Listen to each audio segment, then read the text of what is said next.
Olá, muito bom dia! Mais uma vez estamos retornando para os nossos devocionais expositivos no livro de Colossenses. E hoje nós vamos falar sobre a preeminência de Jesus Cristo, dos versos 15 a 19. Vamos iniciar este assunto, a preeminência de Jesus Cristo. O texto de Colossenses 1, a partir do verso 15 até o verso 19, nos diz: Ele é a imagem do Deus invisível, o primogênito de toda a criação, pois nele foram criadas todas as coisas, nos céus e sobre a terra, as visíveis e as invisíveis, sejam tronos, sejam soberanias, quer principados, quer potestades. Tudo foi criado por meio dele e para ele. Ele é antes de todas as coisas, nele tudo subsiste. Ele é a cabeça do corpo, que é a igreja. Ele é o princípio, o primogênito dentre os mortos, para ter a primazia em todas as coisas, porque Deus achou por bem que nele residisse toda a plenitude. A Bíblia é supremamente o livro do Senhor Jesus Cristo. O Antigo Testamento registra a preparação para a sua vinda. Os evangelhos o apresenta como Deus em carne humana.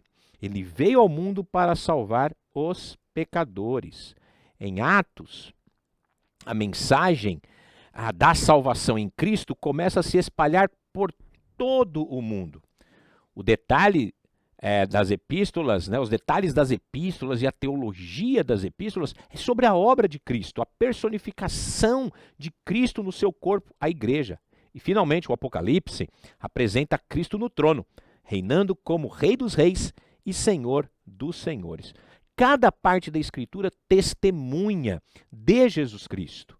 Lucas, no seu capítulo 24, diz que, começando por Moisés e por todos os profetas, Jesus explicava para aqueles dois discípulos que ele encontrou no caminho de Emaús tudo o que deveria acontecer com ele, que se achava nas Escrituras.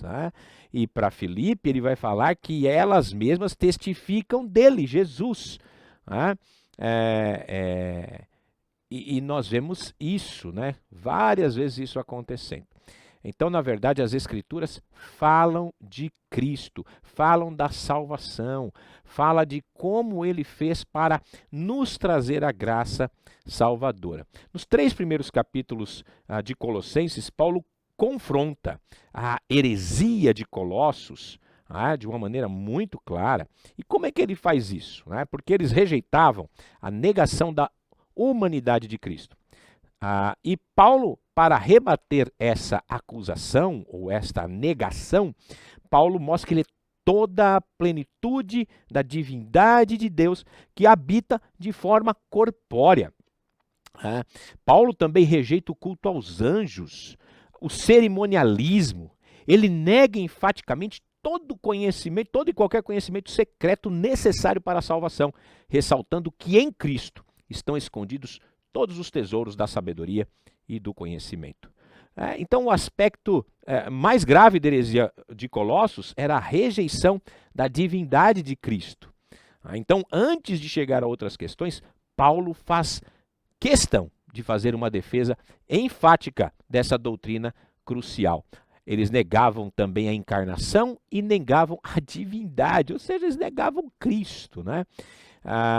E Paulo, então, vem de uma maneira muito enfática mostrar essa doutrina crucial.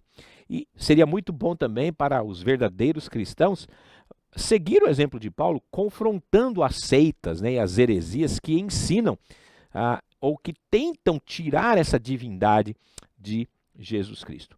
Capítulo 1, 15 a 19, Paulo revela a verdadeira identidade do nosso Senhor Jesus. E ele faz isso de 4 maneiras.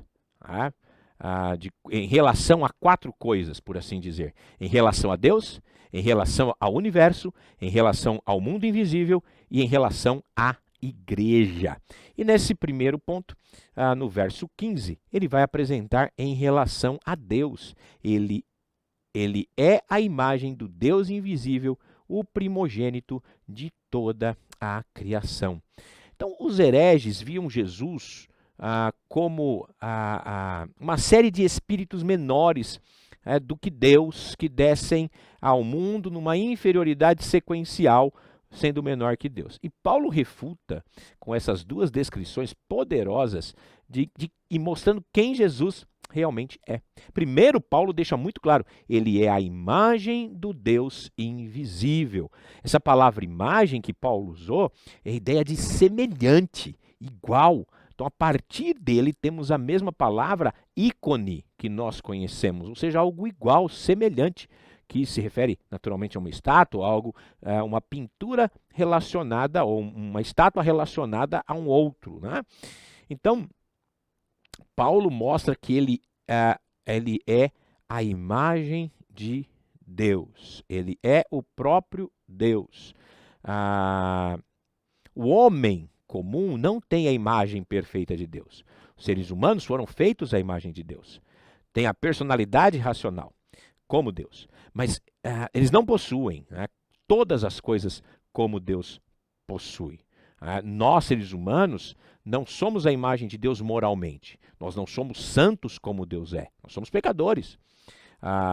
Então temos, embora possuamos alguns dos seus atributos, mas nós não podemos possuir o atributo da onisciência, da onipotência, da imutabilidade ou da onipresença. Somos humanos, nós não somos divinos. Mas, na verdade, Cristo é a imagem de Deus, ele é como Deus, ele é perfeito como Deus, ele é santo como Deus, ele possui todos os atributos de Deus. Em outras palavras, Paulo enfatiza que ele é a manifestação humana de Deus, a final e completa revelação de Deus em carne humana. E Paulo ainda descreve Jesus como o primogênito de toda a criação. Os arianos da igreja primitiva defendiam que ele não era o próprio Deus, como as testemunhas de Jeová dos nossos dias também negam a divindade de nosso Senhor e procuram, a partir dessa frase, argumentar que Cristo é um ser criado, porque ele é o primogênito de toda a criação.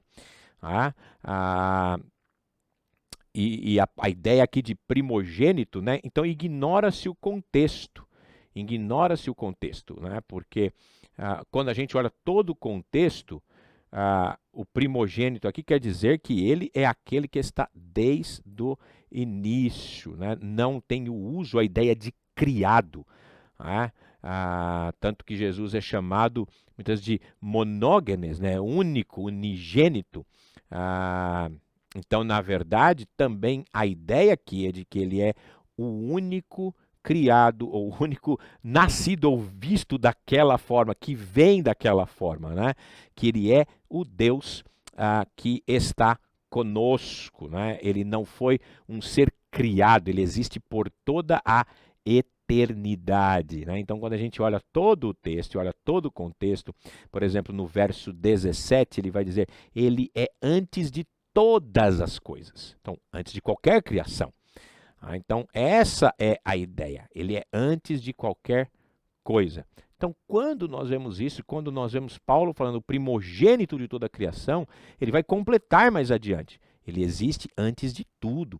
Então, Cristo não é um ser criado, ele é o próprio Deus que se encarnou, veio a este mundo para mostrar de fato quem ele é. O nosso Senhor, o nosso Salvador, o Filho de Deus, o próprio Deus, aquele que está entre nós, viveu entre nós, morreu de forma perfeita para nos dar a salvação.